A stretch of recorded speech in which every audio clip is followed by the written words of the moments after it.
देश के आप सभी भावी एपीएफसी, एओ और इन्फोर्समेंट ऑफिसर, आप सभी का देवप्रयागम आईएएस के इस ईपीएफ इंटरव्यू प्रोग्राम में स्वागत है। मित्रों, हम लोग के इंटरव्यू प्रोग्राम लगातार आगे बढ़ते चल रहे हैं, तेजी से आगे बढ़ रहे हैं और इस इंटरव्यू प्रोग्राम में आपके लिए हमारी बुकलेट रेडी है, साथ ही साथ हमारा मॉक इंटरव्यू भी शुरू हो चुका है, जिसमें हम सभी विषयों और मुद्दों को एक साथ समेकित करते हुए आपके कंप्लीट पैकेज को दे रहे हैं। मित्रों, आज हम चर्चा करेंगे, बड़ी महत्वपूर्ण विषयों पर चर्चा करेंगे, लेकिन चर्चा करने से पूर्व आपको हम थोड़ी सी जानकारी दे देते हैं। चर्चा करेंगे आज हम एपीएफसी एक्ट के बारे में चर्चा करेंगे।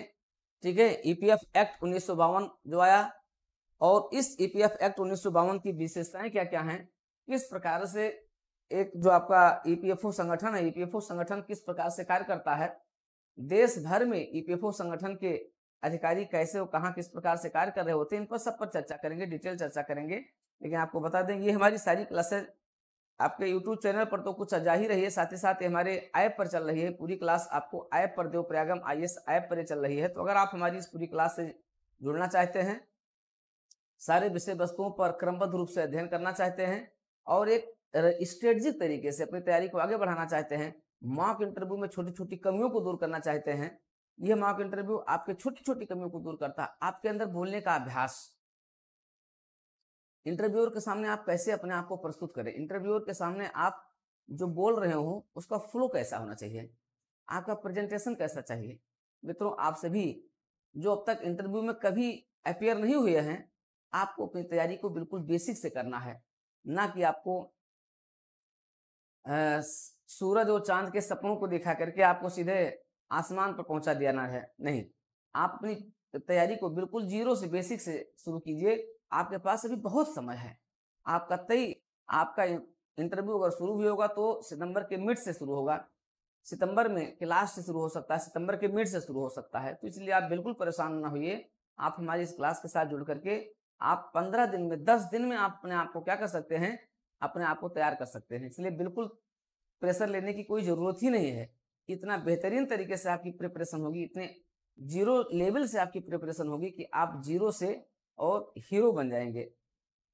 आप जिस सेवा में जा रहे हैं, भारत की आईएएस के बाद अगर देखें, आईएएस आईपीएस के बाद अगर देखें तो बड़ी सम्मानित सेवा है ये, और आपको ऑल इंडिया लेवल पर आपको काम करना है, अखिल भारतीय स्तर पर आपको अपनी सेवाएं देना है और आपको उन लोगों को सेवाएं देना है जो जीवन भर दूसरों को सेवाएं देते रहे हैं।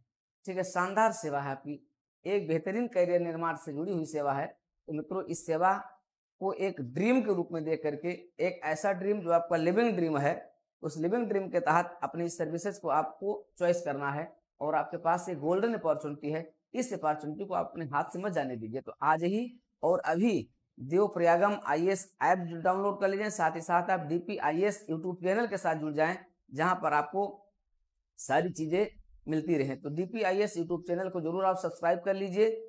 सब्सक्राइब करने से आपको बेहतरीन फायदा होगा।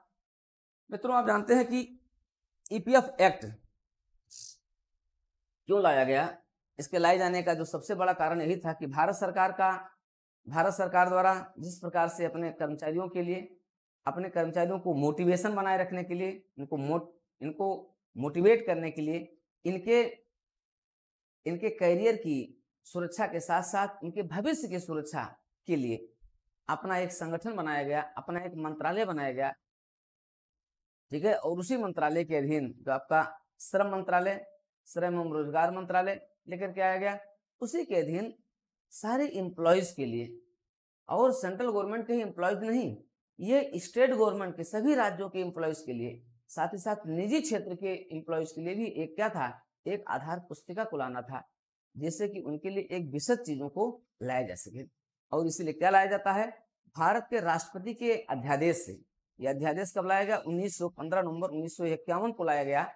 और आप जानते हैं कि ये 1951 में, उस समय आपकी अभी पार्लियामेंट काम नहीं कर रही थी। ठीक है, अभी पार्लियामेंट को काम करना ही था। उसके पहले अनुच्छेद 123 के तहत भारत के राष्ट्रपति के आदेश से एक ऑर्डिनेंस लाया गया, जिसके तहत ईपीएफओ संगठन की आधारशिला रखी गई।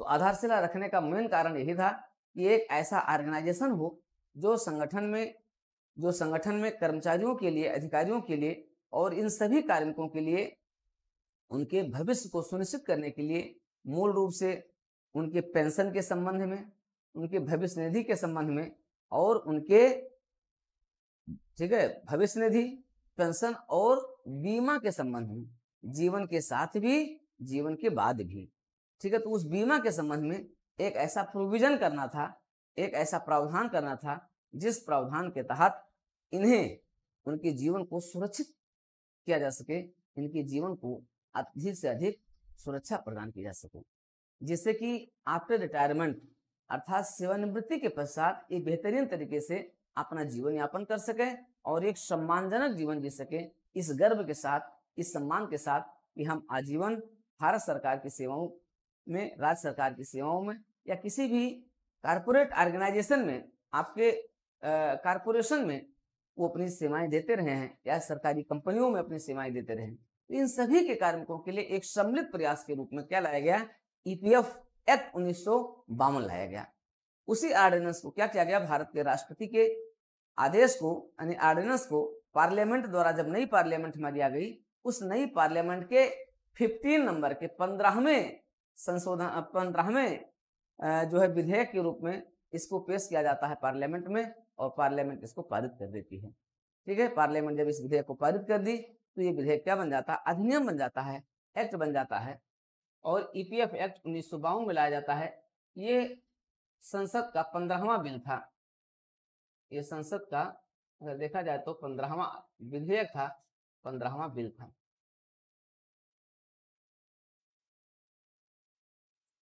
ठीक है, और इसी के तहत स्थापना किसकी की जाती है? ईपीएफओ संगठन की स्थापना की जाती है। ठीक है, ईपीएफओ संगठन किस चीज के लिए उत्तरदायी होता है? अब यहाँ से प्रश्न आपसे पूछा जाएगा, ये ढेर सारे प्रश्न यहाँ से जनरेट होंगे। ठीक है, बुकलेट नंबर 2 में हम इन सभी पर व्यापक चर्चा कर रहे हैं। ये सभी एक्ट इसी रूप में, पूरे एक्ट के बारे में हम चर्चा कर रहे हैं और इसमें हम सभी के बारे में चर्चा कर रहे हैं। जैसे आपका जो तीनों प्रोविजन है, तीनों प्रोविजन का मतलब है कि आपका प्रोविडेंट फंड क्या होता है, इसके बारे में, प्रोविडेंट फंड के बारे में, टाइप्स ऑफ प्रोविडेंट फंड के बारे में और क्या क्या इसकी विशेषताएं हैं, प्रोविडेंट फंड को कैसे मैनेज किया जाता है, प्रोविडेंट फंड में आपकी अगर आप एपीएफसी बन जाते हैं तो प्रोविडेंट फंड को कैसे मैनेज करेंगे, प्रोविडेंट फंड से संबंधित कई नवाचार कैसे, इन सारी चीज़ों को आप हमारे ऐप में, हमारी क्लास की रेगुलर क्लास में आप इसको ज्वाइन करके देख सकते हैं। तो पीएफ को देखेंगे, देख रहे हैं, साथ ही साथ हम देख रहे हैं आपके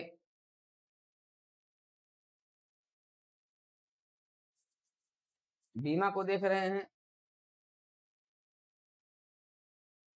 साथ ही साथ हम आपके पेंशन को देख रहे हैं। तो ये तीनों प्रोविजन जो इससे जुड़े हुए हैं, इन तीनों प्रोविजन पर हम लोग डिटेल चर्चा कर चुके हैं और लगातार ये चर्चा आगे बढ़ रही है। तो ये है आपका इन तीनों से जुड़ा हुआ एक्ट। इनके बारे में बहुत डिटेल चर्चा अगर देखना है और कहाँ से क्या क्या प्रश्न पूछे जा रहे हैं, उन प्रश्नों के बारे में डिटेल चर्चा करना, तो आप हमारे ऐप को ज्वाइन कर लीजिए और हमारी इस रेगुलर क्लास के माध्यम से अपनी कंटिन्यूटी आप बनाए रह सकते हैं। तो फिलहाल आते हैं, देखते हैं इस ऑर्गेनाइजेशन को कैसे ऑर्गेनाइज किया गया, कैसे इसको गठित किया जाता है। अगर हम देखें तो भारत सरकार का एक एक्ट जो है प्रावधान है, भारत सरकार कार्य संचालन एवं कार्य आवंटन नियम 1961 है। तो भारत सरकार के कार्यों को सुगम बनाने के लिए राष्ट्रपति द्वारा आर्टिकल 77 के प्रावधानों के तहत क्या करते हैं, विभिन्न प्रकार के ऑर्गेनाइजेशन को गठित करवाते हैं। तो इस ऑर्गेनाइजेशन का भी को एथोराइज भी उसी एक्ट के अंतर्गत किया गया है और उसी आर्टिकल के अंतर्गत भी किया गया है, लेकिन डायरेक्टली नहीं, ये सब इनडायरेक्टली होते हैं। ठीक है, प्रोविजन तो होता है वही 77 का ही, आर्टिकल 77 का ही होता है। जितने भी ऑर्गेनाइजेशन बनेंगे भारत सरकार में, भारत सरकार के कार्यों को सुगम बनाने के लिए, सरल बनाने के लिए, तो उन सभी को शक्तियां कहाँ से प्राप्त होती हैं? आर्टिकल 77 से ही प्राप्त होती हैं। तो भारत के राष्ट्रपति के आदेशानुसार जब ये अधिनियम पारित हो जाता है, जब ये विधेयक पारित हो गया और जब ये एक्ट बन जाता है, जब अधिनियम बन जाता है, इस अधिनियम के अंतर्गत एक सेंट्रल बोर्ड की स्थापना की जाती है। इस पूरे ऑर्गेनाइजेशन को, ईपीएफओ ऑर्गेनाइजेशन को संचालित करने के लिए एक ट्रस्टीशिप, एक ट्रस्ट बनाया जाता है, ट्रस्टीशिप लेकर के आया जाता है। ठीक है, वास्तव में उस ट्रस्टीशिप के माध्यम से ही पूरा क्या है, ये ट्रस्टीशिप है। ट्रस्टीशिप क्या होता है? एक सामाजिक सुरक्षा की भावना से, एक सामाजिक सुविधा, एक सामाजिक जो है लाभ प्रदान करने के उद्देश्य से, ठीक है। ट्रस्ट क्या होता है? ट्रस्ट भी होता है जिसमें सोशल वेलफेयर जुड़ा होता है। सोशल वेलफेयर की भावना से काम करने के लिए एक ट्रस्टीशिप बुलाया जाना आवश्यक था। और इसीलिए क्या किया गया, इस पूरे ऑर्गेनाइजेशन के टॉप पर किसको रखा गया? एक बनाया गया, क्या? सीबीटी बनाया गया, ठीक है। तो सेंट्रल बोर्ड ऑफ ट्रस्टीशिप लाया गया। सेंट्रल बोर्ड ऑफ ट्रस्टीशिप, इसका जो चेयरमैन होता है कौन होता है? ऑनरेबल यूनियन मिनिस्टर, माननीय मंत्री जी होते हैं। और ये माननीय मंत्री जी कौन होते हैं? ये होते हैं आपके कैबिनेट मंत्री, श्रम एवं रोजगार। श्रम एवं रोजगार के जो कैबिनेट मंत्री होते हैं वही क्या होते हैं? सीबीटी के चेयरमैन होते हैं, ठीक है। तो सीबीटी के चेयरमैन के रूप में कार्य कर रहे हो। तो अब इन्हीं के अधीन, ठीक है, अब इन्हीं के अधीन जो एग्जीक्यूटिव बॉडी होती है, ठीक है, ये एग्जीक्यूटिव बॉडी क्या होती है?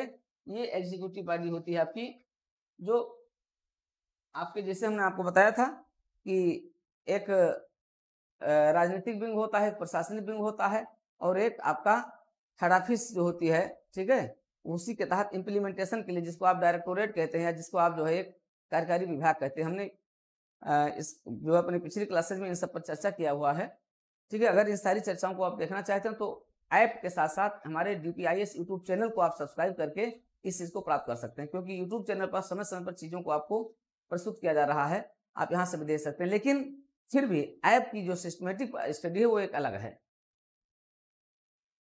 अब इस ट्रस्टीशिप के अधीन, तो अब यहाँ से क्वेश्चन बन गया कि सीबीटी क्या होता है और इसका हेड कौन होता है। तो सीबीटी क्या होता है? सेंट्रल बोर्ड ऑफ ट्रस्टीशिप होता है। और ये ट्रस्टीशिप किसे कहते हैं?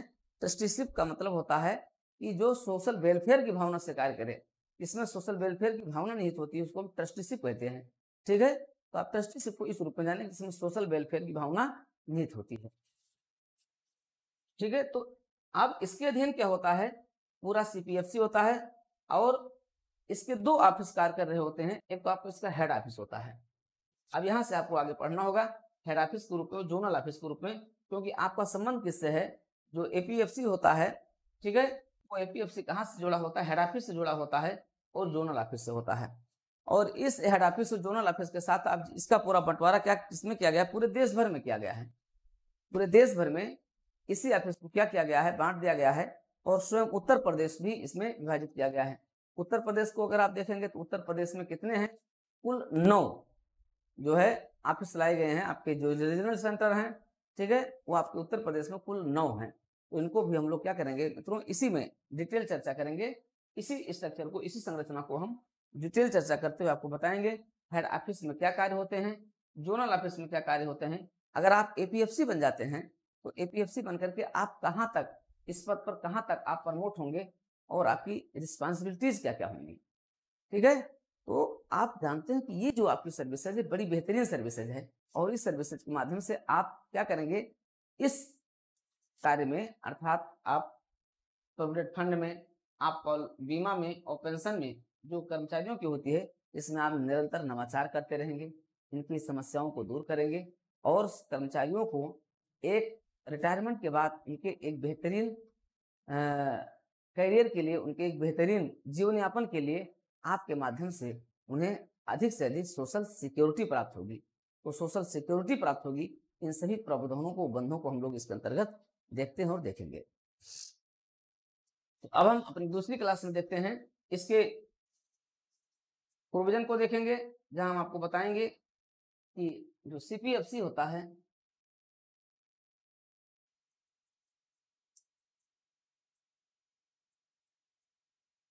ये मुख्य अधिकारी होता है, ठीक है। और इसी के अधीन हम पूरी स्ट्रक्चर और पूरी हायरार्की बताएंगे आपके इसकी हेड ऑफिस और जोनल ऑफिस पर चर्चा करेंगे।